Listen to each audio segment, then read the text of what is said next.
Hello दोस्तों, आज मैं आप सबके बीच में लेकर आया हूं ऐसी जानकारी कि आप जब मंदिर में जाते हैं या घर पे आप जो भी अपनी भक्ति करते हैं, अपनी पूजा करते हैं, तो उसमें हमें शास्त्रों के अधीन जो बातें बताई हुई हैं कि हमें क्या नहीं करना चाहिए कि जिससे हमारी जो भक्ति है, हमारी जो पूजा है, उसका हमें उचित फल मिले। तो वो बातें मैं आज आपके बीच में बताने वाला हूँ कि हमें घर में या मंदिर में क्या नहीं करना चाहिए, अपनी पूजा में क्या नहीं करना चाहिए। सबसे पहली बात कि भगवान गणपति हैं, भगवान गणपति को कभी भी तुलसा नहीं चढ़ाना चाहिए। भगवान गणपति को तुलसा कभी नहीं अर्पण करनी चाहिए। दूसरी बात कि हमारी जो देवी दुर्गा हैं, माता दुर्गा हैं, हमारी जो देवी हैं, उनको कभी भी दूब अर्पण नहीं करते, मतलब देवी को कभी भी दूब नहीं चढ़ाई जाती, ठीक है। और तीसरी जो बात है कि आपका घर है या मंदिर है, उसमें कभी भी दो एक जैसे शंख नहीं रखने चाहिए, जो कि हमारे शास्त्रों के अनुसार घर में रखना दो शंख एक जैसे, वो हमारी भक्ति के लिए, हमारे घर के लिए अनुकूल नहीं है। तो दो शंख एक जैसे घर में या मंदिर है उसमें नहीं होने चाहिए। तीसरी बात कि जो भगवान विष्णु हैं, भगवान विष्णु, जी हाँ ध्यान से सुने, कि भगवान विष्णु को तिलक में जब हम उनको तिलक करते हैं उनकी पूजा में, तो उनके जो तिलक है, तिलक की बात कर रहा हूँ, पूजा विधि की नहीं, मतलब जो उनको तो हम तिलक करते हैं उसमें चावल नहीं लगाते। जी हाँ, भगवान विष्णु को तिलक में चावल अर्पण नहीं करते। पांचवी बात, घर के अंदर, आप घर के अंदर शिवलिंग रखते हैं, भगवान शिव की पूजा करते हैं, तो जो आप घर के अंदर शिवलिंग रखते हैं उसका जो आकार है, मतलब जो उसका साइज है, वो आपके अंगूठे से बड़ा नहीं होना चाहिए घर के अंदर। जी हाँ, ये बात बहुत महत्वपूर्ण है कि बहुत सारे हमारे ऐसे होते हैं कि वो अपने घर के अंदर काफ़ी बड़ा शिवलिंग रख लेते हैं पूजा के लिए, भगवान शिव की पूजा के लिए। तो आप क्या है कि आप घर के अंदर कि आपका जो अंगूठा है, हाथ का जो आपका अंगूठा है, इससे बड़ा शिवलिंग आप घर में नहीं रखें।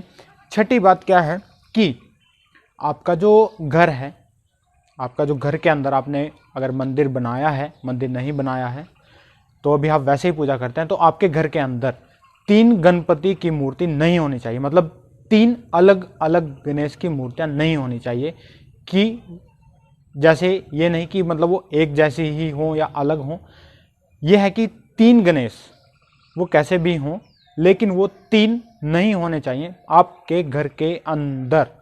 वो आपकी पूजा, मतलब आपका पूजा का कक्ष है या आपका घर है, तो घर के अंदर 3 गणेश की मूर्तियां कभी नहीं होनी चाहिए। सातवीं बात क्या है कि रविवार के दिन तुलसा को तोड़ना नहीं चाहिए और तुलसा को जल नहीं चढ़ाना चाहिए। जी हाँ, ये बहुत अहम बात है। जो तुलसी पूजन करते हैं, हर रोज तुलसी पूजन करते हैं, तो ये सबसे अहम बात है कि रविवार के दिन तुलसा को तोड़ना और जल चढ़ाना हमारे शास्त्रों के अंदर वर्जित है, तो आप ऐसा बिल्कुल भी मत कीजिए। आठवीं बात क्या है कि तुलसा को कभी भी आप अपने दांतों से नहीं चबाएं। तुलसा को कभी चबाना नहीं चाहिए। चरणामृत में अगर आप तुलसा डालते हैं तो उसको बहुत ही बारीक, जी हाँ बहुत ही बारीक, हल्के उंगलियों से तोड़िए, ना कि नाखून से। नाखून लगाना भी वर्जित है, तो आप उसको छोटा छोटा करके चरणामृत में डालिए ताकि वो आपको चबाना ना पड़े। ये बहुत अहम बात है। 9वीं बात क्या है कि जो सुहागिन महिलाएं हैं, भगवान शिव की पूजा करते हैं, भगवान शिव की पूजा के लिए आप मंदिर जाते हैं या घर पे जाते हैं, तो चंदन का तिलक, जो सुहागिन महिलाएं हैं, शादीशुदा महिलाएं हैं, भगवान शिव की पूजा में चंदन का तिलक ना लगाएं खुद को। भगवान शंकर को हम चंदन अर्पण करते हैं, लेकिन वहां से जब खुद को तिलक करते हैं तो सुहागिन महिलाएं चंदन का तिलक खुद को ना करें।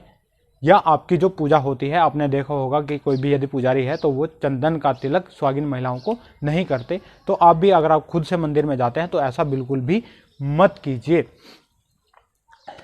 आगे 10वीं बात क्या है कि भगवान शिव को, भगवान शंकर को पूजा के अंदर कभी भी कुमकुम नहीं चढ़ाया जाता। जी हाँ, भगवान शंकर को कभी भी कुमकुम का तिलक नहीं किया जाता। आगे 12वीं बात क्या है कि जब आप घर के अंदर पूजा करते हैं या मंदिर के अंदर पूजा करते हैं तो दीपक से दीपक को कभी नहीं जलाना चाहिए। जी हाँ, कि यदि आपने एक दीपक जला रखा है या एक दीपक जलाया हुआ है जो आपकी पूजा में रखा हुआ है, उस दीपक से आप दूसरा दीपक मत जलाएं, जो कि पूर्णतः वर्जित है हमारे शास्त्रों में। कि आप अपने घर के अंदर या अपने जो पूजा स्थल है या मंदिर में जाते हैं तो वहाँ पर जो आपका खुद का दीपक है उसको आप खुद ही जलाएं, किसी दीपक से दूसरा दीपक ना जलाएं। और लास्ट में, अंतिम में, सबसे जो अहम बात है वो क्या है कि जब भी आप मंदिर में जाते हैं, मंदिर में आप प्रवेश करते हैं तो आप घंटी बजाते हैं, वो अच्छा है, लेकिन कभी भी मंदिर से लौटते वक्त आप घंटी मत बजाएं। जी हाँ, कभी भी मंदिर से लौटते वक्त आप मंदिर की घंटी ना बजाएं।